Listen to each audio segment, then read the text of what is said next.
Voice of Punjab TV तुसी देख रहे हो। इस वेले ते वड्डी खबर विक्रमजीत सिंह मजीठिया श्रोमणी अकाली दल दे बड़े लीडर दी FIR दर्ज की गई है। दस दिए कि NDPS की धारा NDPS की धारा 29/27A ਅਤੇ धारा 25 ਦੇ ਤਹਿਤ ਉਹਨਾਂ ਤੇ FIR ਦਰਜ ਕੀਤੀ ਗਈ ਹੈ।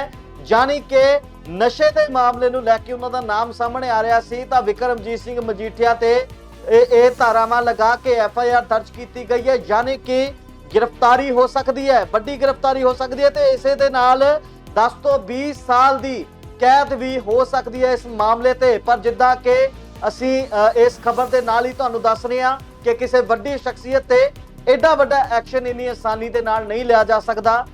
सो उहदे लई भी एक प्रोटोकॉल हुंदा है किसी नामी शख्सियत ते या फिर किसी सियासतदान ते, क्योंकि जो गल्लां सामने आउंदियां ने कि सियासत तो प्रभावित इल्जाम ना होण ਤਾਂ ਇਹਨਾਂ ਗੱਲਾਂ ਨੂੰ ਲੈ ਕੇ ਵੀ ਜੋ ਇਨਵੈਸਟੀਗੇਸ਼ਨ ਆ ਉਹ ਲੰਬੀ ਵੀ ਚੱਲ ਸਕਦੀ ਹੈ ਤੇ ਕਾਰਵਾਈ ਹੋਣ ਦੇ ਵਿੱਚ ਸਮਾਂ ਵੀ ਲੱਗ ਸਕਦਾ ਹੈ। ਤਾਂ ਦੱਸ ਦਈਏ ਕਿ ਇਸ ਮਾਮਲੇ ਦੇ ਉੱਤੇ ਲਗਾਤਾਰ ਪ੍ਰਤੀਕਿਰਿਆਵਾਂ ਆ ਰਹੀਆਂ ਨੇ। ਸ਼੍ਰੋਮਣੀ ਅਕਾਲੀ ਦਲ ਤੋਂ ਪ੍ਰਤੀਕਿਰਿਆਵਾਂ ਆ ਰਹੀਆਂ ਨੇ ਤੇ ਦੂਜੇ ਪਾਸੇ ਨਵਜੋਤ ਸਿੰਘ ਸਿੱਧੂ ਜੋ ਕਿ ਲੰਬੇ ਸਮੇਂ ਤੋਂ ਇਹ ਗੱਲ ਕਹਿ ਰਹੇ ਸੀ ਕਿ STF ਦੀ ਰਿਪੋਰਟ ਯਾਨੀ ਕਿ ਜੋ ਡਰੱਗ ਮਾਫੀਆ ਨਸ਼ੇ ਦਾ ਮਾਫੀਆ ਦੀ ਇਨਵੈਸਟੀਗੇਸ਼ਨ ਦੀ ਜੋ ਰਿਪੋਰਟ ਹੈ STF ਦੀ ਰਿਪੋर्ट ਉਹਦੇ ਵਿੱਚ विक्रमजीत सिंह मजीठिया का नाम शामिल है। तो रिपोर्ट जो खुलती है तो हो सकता है कि विक्रमजीत सिंह मजीठिया का सच सामने आवे। ये गल्लां नवजोत सिंह सिद्धू बीते लंबे समय तो करते आ रहे हैं जो तो STF की रिपोर्ट खुलण संबंधी गल्लां चलियां कि खुलेगी। तो इस दे नाल दस दिए कि लगातार DGP बदले गए ने पंजाब दे ते इन्हां गल्लां नूं ध्यान दे विच रखते हुए श्रोमणी अकाली दल दे सब तो जो कह सकते हैं कि टकसाली आगू अते इस दे नाल पंजाब दे साबका मुख मंत्री प्रकाश सिंह बादल का भी बड़ा बयान आया है इन्हां गल्लां नूं लैके, इन्हां घटनावां नूं लैके, इन्हां इल्जामां नूं लैके। सब तो पहला तुहानूं असीं लै चलदे हां नवजोत सिंह सिद्धू पंजाब प्रदेश कांग्रेस के प्रधान नवजोत सिंह सिद्धू वालों ट्वीट किए गए ने। ट्वीट दे विच उन्होंने वड्डियां गल्लां कहीआं ने। की कहा नवजोत सिंह सिद्धू ने अपने ट्वीट दे विच तां तुहानूं दसदे हां। तां सब तो पहला उन्होंने ट्वीट किया है कि justice will not be served until main culprits behind drug mafia are given exemplary punishment। यानी कि जदों तक ड्रग माफिया के मुख दोषियों को मिसाली सज़ा नहीं दी जाती उदों तक इंसाफ नहीं मिलेगा। ये सिर्फ एक पहला कदम है, सज़ा मिलन तक लड़ांगे जो पीढ़ियां लई रोधक का काम करता है। सानू ईमानदार अते धर्मी चुनना चाहिए है, नशीले पदार्थों के तस्करां अते उन्हां दे रखियकां तो दूर रहना चाहिए है। ਤਾਂ ਲਿਖਦੇ ਨੇ we must choose honest and righteous and shun drug traffickers and their protectors। यानी कि नशा तस्करां नूं बचाउण वालियां ते उन्हां ने इशारा कीता है, उंगली कीती है। ते दूजे पासे दूजा ट्वीट आउंदा है फिर कुछ ही मिनटां बाद तां लिखदे ने कि फरवरी 2018 ਦੀ STF रिपोर्ट के आधार ते नशियां दे कारोबार दे मुख दोषियों खिलाफ पंजाब पुलिस की क्राइम ब्रांच विच FIR दर्ज की गई है, जिस विच मैं 4 साल पहला ही मंग की सी। यह उन्हां सारे ताकतवरां दे मूंह ते चपेड़ है जो मुद्दिआं ते सालां तो सुत्ते पए ने पंजाब दी रूह दे दिल विच। तां एक वारी तुहानूं इंग्लिश दे विच भी दस दिंदे आ जो ओरिजिनल ट्वीट है तो असीं तुहानूं तर्जुमा करके दस्सिआ कि की क्या उन्होंने। तां लिखदे ने कि an FIR has been registered in Punjab police crime branch against the main culprits of drug trade on basis of February 2018 STF report wherein I demanded this 4 years ago। It is a slap on the face of all those powerful who slept for years on issues at the heart of Punjab's souls। So Punjab दी रूह अते दिल दे विच जो लोग सुत्ते पे ने, जिन्हां दी ज़मीर सुत्ती पई है, जो इस मामले ते कार्रवाई नहीं कर रहे सी, उन्हां नूं लैके ट्वीट की गई है। ते इस मामले नूं इस FIR नूं सीधे तौर ते जोड़िया है नवजोत सिंह सिद्धू ने STF की रिपोर्ट के नाल।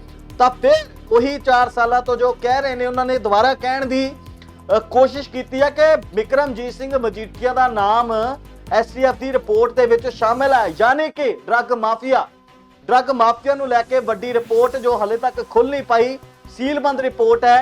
तो सवाल श्रोमणी अकाली दल वालों ये भी उठाए गए सी कि जिहड़ी रिपोर्ट सीलबंद है उहदे बारे जानकारी आखिर नवजोत सिंह सिद्धू लैके कित्थों आउंदे ने या फिर वह खोली गई है नवजोत सिंह सिद्धू के अगे। तो यह गल्लां ते तत्थां दे आधार ते अकाली दल ने सवाल भी चुके सी। हालांकि लंबे समय तो ये सवाल लटकते आ रहे हैं, जवाब कोई भी नहीं मिलता। तो तीजा अते ट्वीट लिखते आ ਸਭ ਤੋਂ ਆਖਰੀ ਟਵੀਟ ਕਿ ਬਾਦਲ ਪਰਿਵਾਰ ਅਤੇ ਕੈਪਟਨ ਦੁਆਰਾ ਚਲਾਏ ਗਏ ਭ੍ਰਿਸ਼ਟ ਸਿਸਟਮ ਵਿਰੁੱਧ 5.5 ਸਾਲਾਂ ਦੀ ਲੜਾਈ ਅਤੇ ਮਜੀਠੀਆ ਵਿਰੁੱਧ ਈਡੀ ਅਤੇ ਐਸਟੀਐਫ ਦੀ ਰਿਪੋਰਟ ਤੇ ਕਾਰਵਾਈ ਕੀਤੇ ਬਿਨਾ 4 ਸਾਲਾਂ ਦੀ ਦੇਰੀ ਤੋਂ ਬਾਅਦ ਆਖਰਕਾਰ ਹੁਣ ਤਾਕਤ ਅਤੇ ਪ੍ਰਭਾਵ ਦੇ ਅਹੁਦਿਆਂ ਤੇ ਭਰੋਸੇਯੋਗ ਅਫਸਰਾਂ ਨੂੰ ਧੱਕਣ ਤੋਂ ਬਾਅਦ ਪਹਿਲਾ ਕਦਮ ਚੁੱਕਿਆ ਗਿਆ ਹੈ। ਤਾਂ ਉਹਨਾਂ ਨੇ ਕਿਹਾ ਹੈ ਕਿ ਕਾਬਿਲ ਅਫਸਰਾਂ ਨੂੰ ਥਾਂ ਦਿੱਤੀ ਗਈ ਹੈ, ਕਾਬਿਲ ਅਫਸਰਾਂ ਨੂੰ ਡਿਊਟੀ ਸੌਂਪੀ ਗਈ ਹੈ, ਤਾਂ ਕਰਕੇ ਇਹਨਾਂ ਭਰੋਸੇਯੋਗ ਅਫਸਰਾਂ ਦੇ ਬਲਬੂਤੇ ਅੱਜ ਇਹ ਕਾਰਵਾਈ ਅਤੇ ਇਹ ਕਦਮ ਚੁੱਕਿਆ ਗਿਆ ਹੈ। ਤਾਂ ਉਹਨਾਂ ਨੇ ਬਦਲੀਆਂ ਤੇ ਇਸ਼ਾਰਾ ਕੀਤਾ ਹੈ, ਜੋ ਬਦਲੀਆਂ ਲਗਾਤਾਰ ਕਰਨੀਆਂ ਪੈ ਰਹੀਆਂ ਸਨ। ਕਿਉਂ ਉਹਨਾਂ ਵੱਲੋਂ ਡੀਜੀਪੀ ਦੀ ਬਦਲੀ ਕੀਤੀ ਜਾਂਦੀ ਸੀ, ਕਿਉਂ ਹਾਈ ਕਮਾਂਡ ਵੱਲੋਂ ਸੁਝਾਏ ਗਏ ਡੀਜੀਪੀ ਜਾਂ ਫਿਰ ਪੰਜਾਬ ਦੀ ਕੈਬਨਿਟ ਵੱਲੋਂ ਸੁਝਾਏ ਗਏ ਡੀਜੀਪੀ ਨੂੰ ਉਹਨਾਂ ਨੇ ਰਹਿਣ ਨਹੀਂ ਦਿੱਤਾ, ਕਿਉਂ ਨਵਜੋਤ ਸਿੰਘ ਸਿੱਧੂ ਅਸਤੀਫੇ ਤੇ ਅੜੇ ਰਹਿੰਦੇ ਸੀ। ਤਾਂ ਉਹਨਾਂ ਨੇ ਕਾਰਨ ਦੱਸਿਆ ਹੈ ਕਿ ਭਰੋਸੇਯੋਗ ਅਫਸਰਾਂ ਨੂੰ ਅਤੇ ਕਾਬਲ ਤਾਕਤ ਅਤੇ ਪ੍ਰਭਾਵੀ ਅਹੁਦਿਆਂ ਤੇ ਭਰੋਸੇਯੋਗ ਅਫਸਰਾਂ ਨੂੰ ਬਿਠਾਉਣਾ ਚਾਹੁੰਦੇ ਸੀ, ਤਾਂ ਕਿਤੇ ਜਾ ਕੇ ਕਦਮ ਚੁੱਕਿਆ ਗਿਆ ਹੈ। ਤਾਂ ਬਾਦਲ ਪਰਿਵਾਰ ਅਤੇ ਕੈਪਟਨ ਸਰਕਾਰ ਦੁਆਰਾ ਚਲਾਏ ਗਏ ਭ੍ਰਿਸ਼ਟ ਸਿਸਟਮ ਵਿਰੁੱਧ 5.5 ਸਾਲਾਂ ਦੀ ਲੜਾਈ ਅਤੇ ਮਜੀਠੀਆ ਵਿਰੁੱਧ ਈਡੀ ਅਤੇ ਐਸਟੀਐਫ ਦੀ ਰਿਪੋਰਟ ਤੇ ਕਾਰਵਾਈ ਕੀਤੇ ਬਿਨਾ 4 ਸਾਲਾਂ ਦੀ ਦੇਰੀ ਤੋਂ ਬਾਅਦ ਤਾਂ ਬਾਦਲ ਪਰਿਵਾਰ ਅਤੇ ਇਸੇ ਦੇ ਨਾਲ ਕੈਪਟਨ ਅਮਰਿੰਦਰ ਸਿੰਘ ਨੂੰ ਜੋੜਦੇ ਹੋਏ ਉਹਨਾਂ ਨੇ ਕਿਹਾ ਹੈ ਕਿ ਭ੍ਰਿਸ਼ਟ ਸਿਸਟਮ ਚਲਾਇਆ ਸੀ ਇਹਨਾਂ ਨੇ। ਤਾਂ ਇਸ ਭ੍ਰਿਸ਼ਟ ਸਿਸਟਮ ਦੇ ਵਿੱਚ 5.5 ਸਾਲ ਲੱਗ ਗਏ ਇਸ ਨਿਸ਼ਕਰਸ਼ ਤੱਕ ਪਹੁੰਚਦੇ ਹੋਏ, ਇਸ ਨਤੀਜੇ ਤੱਕ, ਇਸ ਰਿਜ਼ਲਟ ਤੱਕ ਪਹੁੰਚਦੇ ਹੋਏ ਕਿ ਬਾਰ-ਬਾਰ ਅਫਸਰਾਂ ਦੀ ਬਦਲੀ ਕਰਨੀ ਪਈ। ਤਾਕਤ ਅਤੇ ਪ੍ਰਭਾਵ ਦੇ ਅਹੁਦਿਆਂ ਤੇ ਭਰੋਸੇਯੋਗ ਅਫਸਰਾਂ ਨੂੰ ਬਿਠਾਉਣ ਤੋਂ ਬਾਅਦ ਇਹ ਕਦਮ ਚੁੱਕਿਆ ਗਿਆ ਹੈ। ਤਾਂ ਨਵਜੋਤ ਸਿੰਘ ਸਿੱਧੂ ਦਾ ਆਖਰੀ ਜੋ ਟਵੀਟ ਹੈ ਉਹ ਅਫਸਰਸ਼ਾਹੀ ਨੂੰ ਲੈ ਕੇ ਹੈ ਕਿ ਜੇਕਰ ਅਫਸਰ ਉਹਨਾਂ ਦੀ ਪਸੰਦ ਦੇ ਆਏ ਨੇ, ਉਹਨਾਂ ਦੇ ਸੁਝਾਏ ਹੋਏ ਅਫਸਰ ਆਏ ਨੇ, ਤਾਂ ਕਿਤੇ ਜਾ ਕੇ ਕਾਰਵਾਈ ਹੋਈ ਹੈ।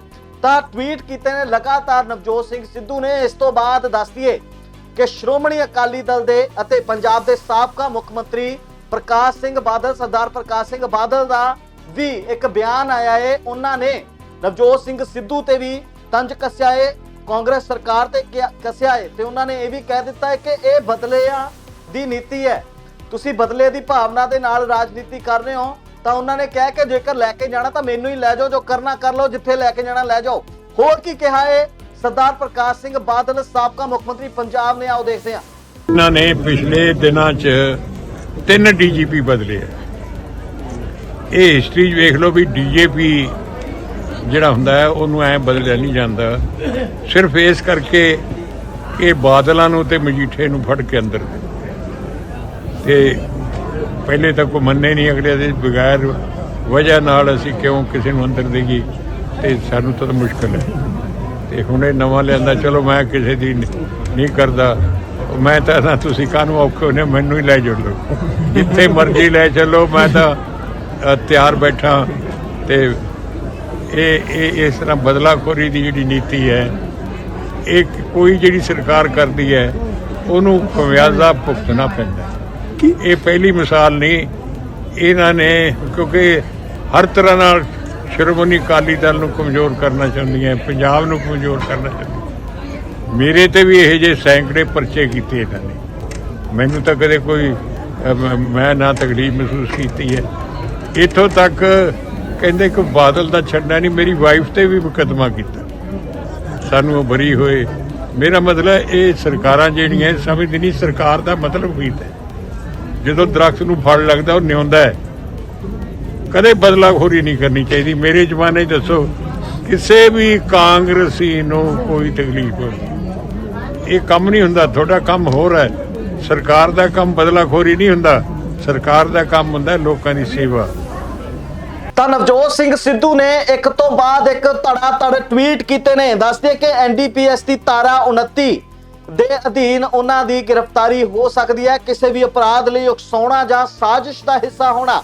ਇਸੇ ਦੇ ਨਾਲ ਧਾਰਾ 27 10 ਸਾਲ ਤੋਂ ਜ਼ਿਆਦਾ 10 ਤੋਂ 20 ਸਾਲ ਦੀ ਕੈਦ ਹੋ ਸਕਦੀ ਹੈ, 1 ਤੋਂ 2 ਲੱਖ ਜੁਰਮਾਨਾ ਹੋ ਸਕਦਾ ਹੈ। ਤੇ ਇਸੇ ਨਾਲ ਧਾਰਾ 25 ਲਗਾਈ ਗਈ ਹੈ। ਵਿਕਰਮਜੀਤ ਸਿੰਘ ਮਜੀਠੀਆ ਸ਼੍ਰੋਮਣੀ ਅਕਾਲੀ ਦਲ ਦਾ ਵੱਡਾ ਨਾਮ ਅਤੇ ਨਵਜੋਤ ਸਿੰਘ ਸਿੱਧੂ ਵੱਲੋਂ ਇੱਕ ਤੋਂ ਬਾਅਦ ਇੱਕ 3 ਟਵੀਟ ਕੀਤੇ ਗਏ ਨੇ ਧੜਾ-ਧੜ। ਅਤੇ ਇਸੇ ਦੇ ਨਾਲ ਤੁਸੀਂ ਬਿਆਨ ਵੀ ਸੁਣੇ ਸਰਦਾਰ ਪ੍ਰਕਾਸ਼ ਸਿੰਘ ਬਾਦਲ, ਸਾਬਕਾ ਮੁੱਖ ਮੰਤਰੀ ਪੰਜਾਬ ਦੇ ਬਿਆਨ ਵੀ ਤੁਸੀਂ ਸੁਣੇ ਨੇ ਇਸ ਮਾਮਲੇ ਤੇ ਕੀ ਕਿਹਾ ਹੈ ਉਹਨਾਂ ਨੇ। ਸੋ ਅਪਡੇਟ ਤੁਹਾਨੂੰ ਇਸ ਮਾਮਲੇ ਤੇ ਦਿੰਦੇ ਰਵਾਂਗੇ। ਫਿਲਹਾਲ ਵਿਕਰਮਜੀਤ ਸਿੰਘ ਮਜੀਠੀਆ ਦੀ ਚੰਡੀਗੜ੍ਹ ਰਿਹਾਇਸ਼ ਤੇ ਧੜਾ ਧੜ ਆਉਣਾ ਜਾਣਾ ਲੱਗਿਆ ਹੋਇਆ ਹੈ ਆਗੂਆਂ ਦਾ।